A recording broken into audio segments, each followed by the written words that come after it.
Olá, seja muito bem-vindo, seja muito bem-vinda ao podcast da Greve Peugeot. Esse podcast vai ao ar quinzenalmente, ou seja, semana sim, semana não, sempre trazendo novidades do mundo jurídico, assuntos de grande relevância para você, empresário, para você, empreendedor, que gosta, que está interessado, que quer se atualizar das notícias do mundo jurídico. E no episódio de hoje, trataremos da legislação trabalhista, do direito do trabalho, do mundo trabalhista, da relação entre empregados e empregadores. E a nossa convidada de hoje é a doutora Mayara Dias, gestora, coordenadora da área trabalhista do nosso escritório, que esclarecerá algumas dúvidas, prestará informações para você, para a sua empresa, para o seu negócio. Olá, Mayara, seja muito bem-vinda. Olá, doutor Fábio, muito obrigada pelo convite. E nós vamos estar aqui agora tratando de alguns assuntos que atualmente, na atual conjuntura, de todas as situações trabalhistas, vem se destacando de uma forma até de muita importância, ao nosso ver, que são os regimentos internos, Então, vamos conversar sobre isso, esclarecer alguns pontos. Que ótimo. Isso é muito importante, Mayara, porque há muitos questionamentos com relação eu posso fazer isso com o colaborador, não pode, o que a CLT, que é a Consolidação das Leis do Trabalho, diz a respeito, tem jurisprudência, tem portarias, tem decretos, existem inúmeras situações, inúmeras normas que devem ser observadas.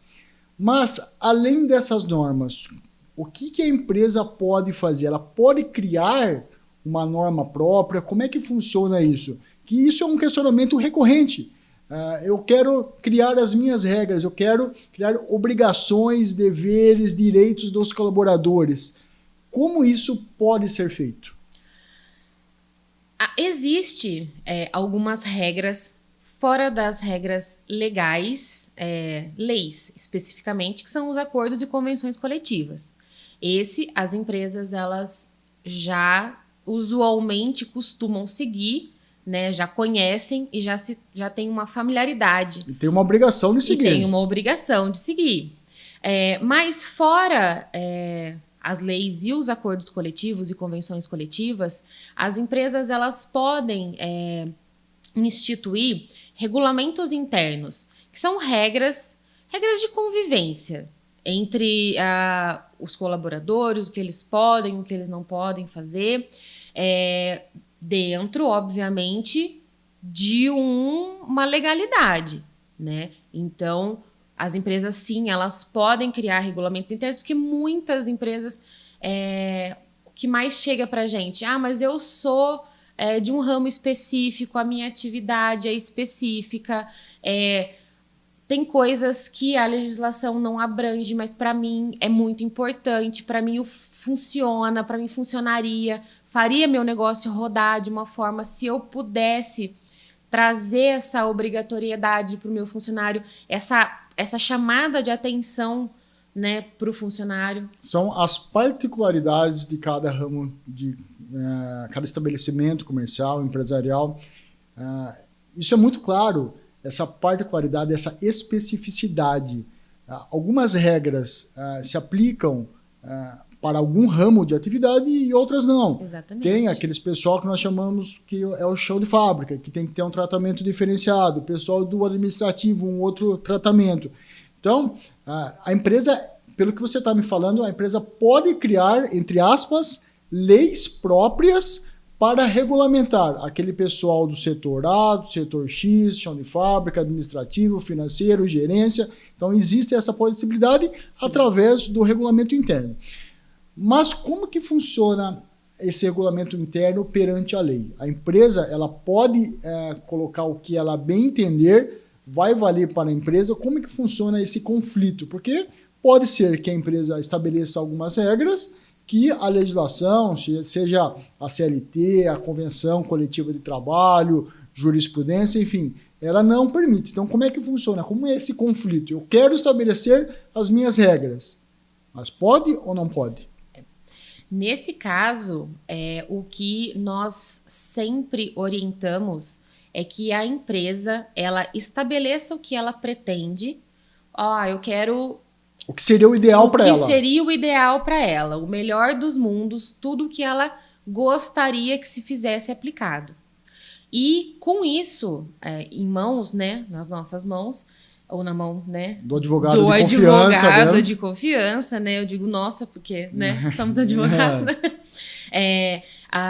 Com isso, o advogado ele vai fazer uma análise criteriosa do que cabe ali ou não, do que afronta ou não a própria CLT, a Constituição Federal, que também traz normas relacionadas ao trabalhador, né? E também, paralelamente, em conjunto, né, fará uma análise de acordo com o acordo coletivo, se houver, ou a própria convenção coletiva, porque o regulamento interno ele existe, ele pode existir para trazer normas que não existem, entre aspas, num mundo jurídico, né? Então... Você está falando que elas podem ser aplicadas, mas que não há um regulamento expresso, mas por alguma analogia a gente conseguiria encaixar ali a situação. A gente encaixa essas situações além do poder diretivo que a empresa já tem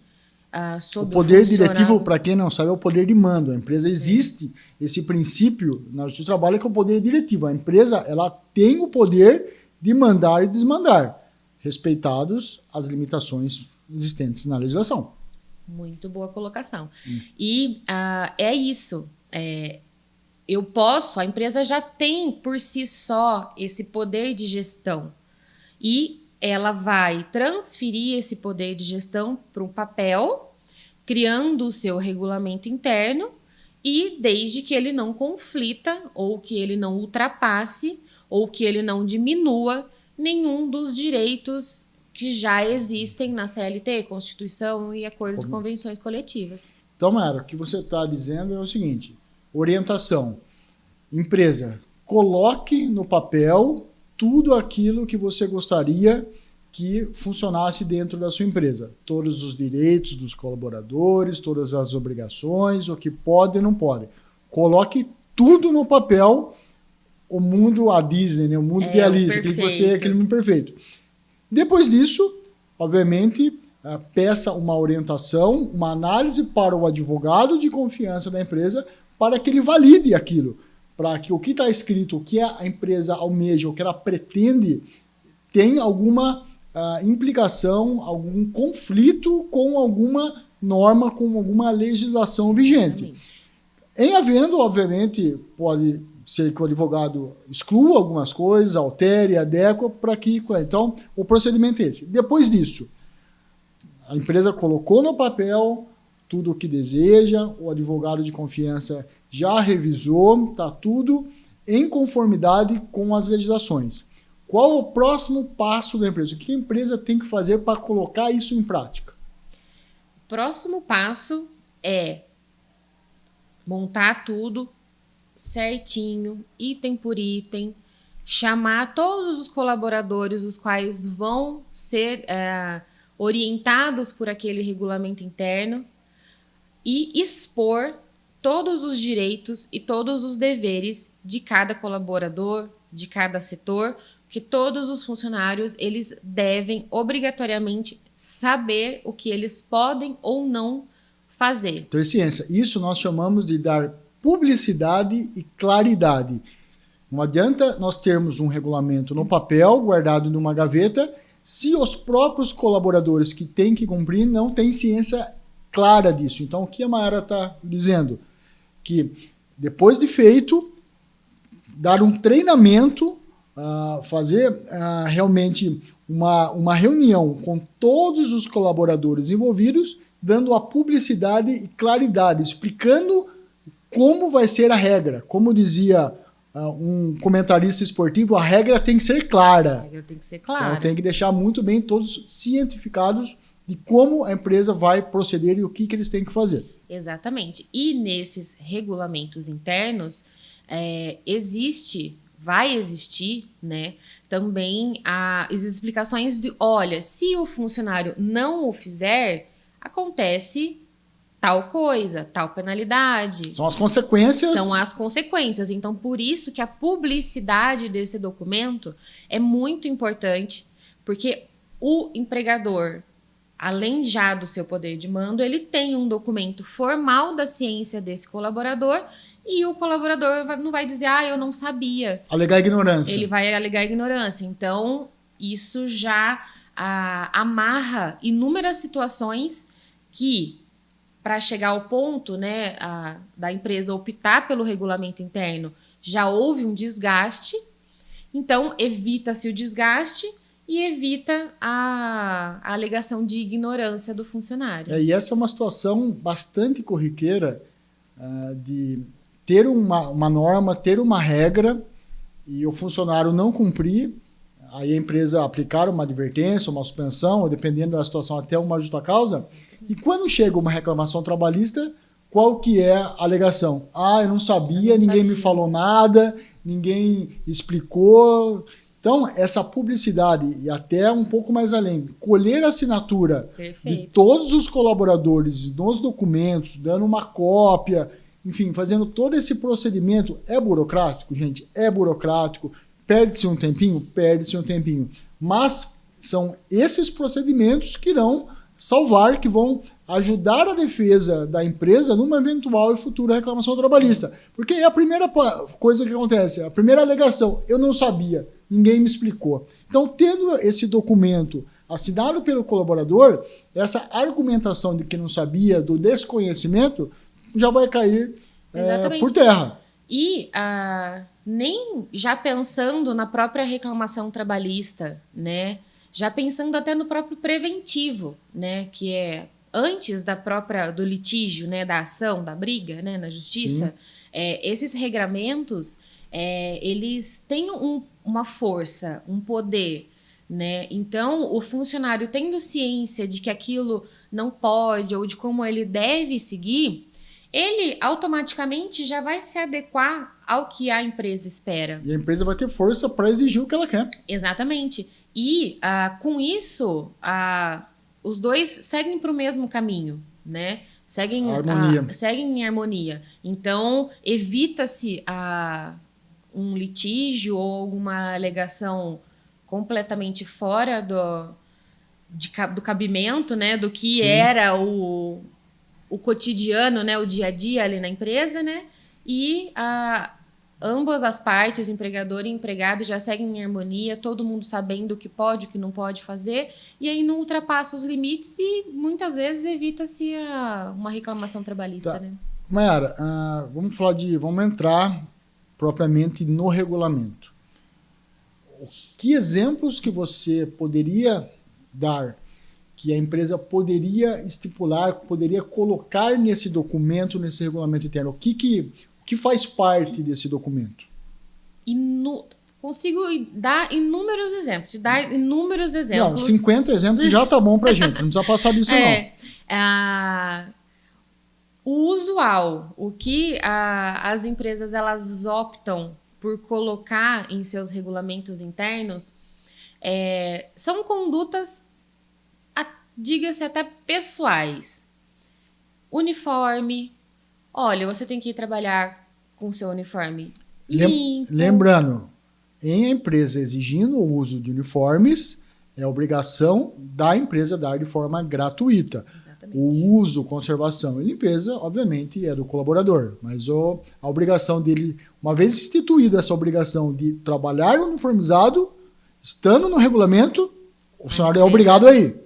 Ele é obrigado, ele não pode falar que ele não quer. Exatamente. Isso é um poder que não está claro na CLT, na legislação, mas a empresa pode exigir. E o funcionário não pode se negar. Exatamente. Muitos uniformes, às vezes, possuem acessórios, ou um blazer, ou uma gravata, ou um lenço, ou alguma coisa semelhante nesses regulamentos internos. A empresa impõe o uso e caso não o faça, ou caso o uniforme não esteja a gosto, a critério do que traz o regulamento interno, pode-se haver penalidades, questões de utilização de celular no local de trabalho. Isso é uma coisa que dá muita dor de cabeça. A empresa pode proibir a utilização de celular no exercício do trabalho? Pode proibir o uso, mas desde que cientifique o colaborador de que, olha, nessa atividade, um exemplo, operador de máquina. Uma pessoa que está focada numa operação de máquina vai ficar mexendo no celular? Risco de? É um risco de acidente. Não só pelo trabalho, né? Por conta de diminuir eventualmente uma produção, mas é uma preocupação, uma precaução para a própria proteção saúde. do colaborador. Exatamente. Então, a mesma coisa, acessórios. A empresa pode proibir o uso de acessórios. Adornos, brinco, colar, pulseira. Com essa mesma justificativa. De acidente. Vamos dar um exemplo. Eu tô mexendo numa máquina, tô fazendo um conceito numa máquina, tô com uma pulseira. Se eu pegar determinado ponto naquela máquina que puxa a minha pulseira... Vai a pulseira e a mão junto. Vai a pulseira e a mão. Então, assim, são regras que a empresa... Pode exigir o não uso, a proibição, né? Celular, agora... Né, que muito se usa tablet ou algum outro tipo equipamento eletrônico. Algum outro equipamento eletrônico que agora já é de muito mais fácil acesso, de utilização. A empresa pode fazer a proibição. Mas só fazer um corte, a questão do uso do celular, o que a gente já ouviu de justificativa e de desculpa por parte de colaboradores? Eu preciso ficar com o celular na mão porque a minha filha ou meu filho está doente e a qualquer momento quem está olhando do meu filho, a escola, pode me ligar. Quando isso ocorrer, tiver essa situação, e a empresa proibir a utilização do celular, basta deixar muito claro que o telefone da empresa está à disposição, que qualquer problema, qualquer emergência pode ligar diretamente na empresa e chamar o colaborador para atender esse telefonema urgente. Então, existe essa possibilidade para que proíba-se, mesmo em caso do colaborador estar passando por um momento de importância e de emergência. Usa-se o telefone da empresa, a empresa, obviamente, é obrigada daí a chamar o colaborador, porque é uma questão do exemplo que nós demos aqui de saúde pública. Né? Exato. E não só... o próprio telefone da empresa, mas normalmente os próprios gestores, os líderes, né, quando trabalham em uma área onde há essa proibição, já disponibilizam o próprio aparelho, né, do gestor, porque normalmente sempre um gestor tem, né, um aparelho, um canal de comunicação. Então, os próprios funcionários, quando há essa proibição, já devem sinalizar para o gestor, para o líder, olha, estou nessa situação, posso, algum meio de comunicação. Exatamente. A empresa disponibiliza, seja com o gestor da administrativa, com o funcionário, com familiares podem entrar em contato. Da mesma forma que eu, empresa, estou criando um regulamento interno para ser claro com o colaborador, eu espero também que o colaborador seja claro comigo. Então, quando ele precisar, olha, é proibido? É proibido. Situações excepcionais acontecem? Avisa a empresa. Mas avisa, né? Então, assim, tudo o que é conversado torna-se muito mais tranquilo de resolver, né? Então, e essa questão de conversa também é um dos pontos altos do regulamento interno, que é o modo como os próprios funcionários se tratam. E a comunicação interna entre eles. A comunicação interna. Olha, eu posso fazer piada com o meu colaborador? Não, é proibido.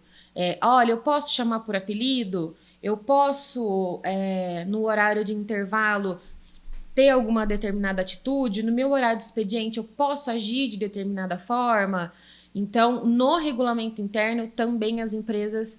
o ponto alto mesmo do regulamento interno é trazer esse relacionamento interpessoal, regular, no geral, as tratativas entre os próprios funcionários, líderes, gestores, para ter um bom convívio, um ambiente saudável, porque agora tudo normalmente tem que estar escrito, tem que estar exposto, tem que estar claro. Mayara, você está querendo dizer que essa questão de proibir apelidos dentro da empresa, ter um tratamento profissional, isso é uma proteção e a empresa pode proibir que os colaboradores não se tratem, não se comuniquem por apelidos, até por conta da questão hoje do chamado bullying, do assédio moral, da discriminação, enfim, de várias outras situações. Então, a empresa, no seu regulamento interno, ela pode colocar, está proibido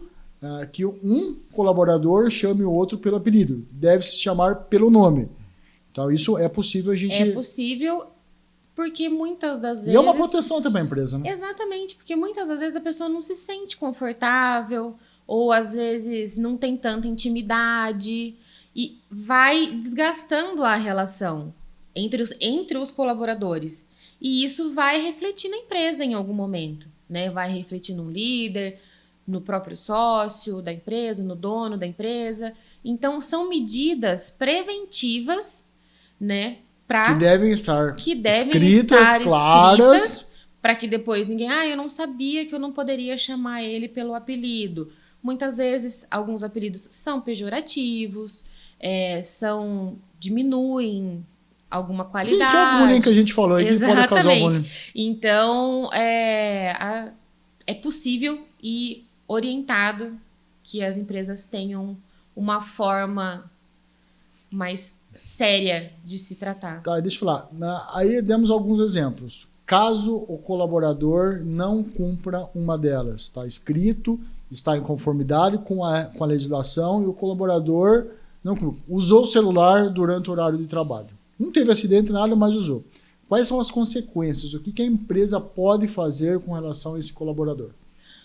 Tudo o que houver dentro do regulamento interno e que foi descumprido por qualquer colaborador, ele pode ser penalizado. O colaborador pode ser penalizado e a empresa deve penalizá-lo com advertências, suspensões e, a depender da situação ou das reiteradas vezes que o mesmo colaborador agiu da mesma forma irregular, isso pode chegar até mesmo a uma justa causa. Mas você falou da mesma forma, ele precisa então praticar os mesmos atos para ter uma gradação de penalidade? Não os mesmos atos, mas reiterados descumprimentos ao regulamento interno. Não precisa ser necessariamente a mesma situação. O uso de celular, não. Outro dia o uniforme que veio ser um item do uniforme. São reiterados descumprimentos ao regulamento interno. As normas que foram colocadas para ele que eles deveriam seguir e não estão seguindo. E a consequência é advertência, suspensão, podendo chegar até uma justa causa, respeitando, assim, a gente fala que são infrações leves.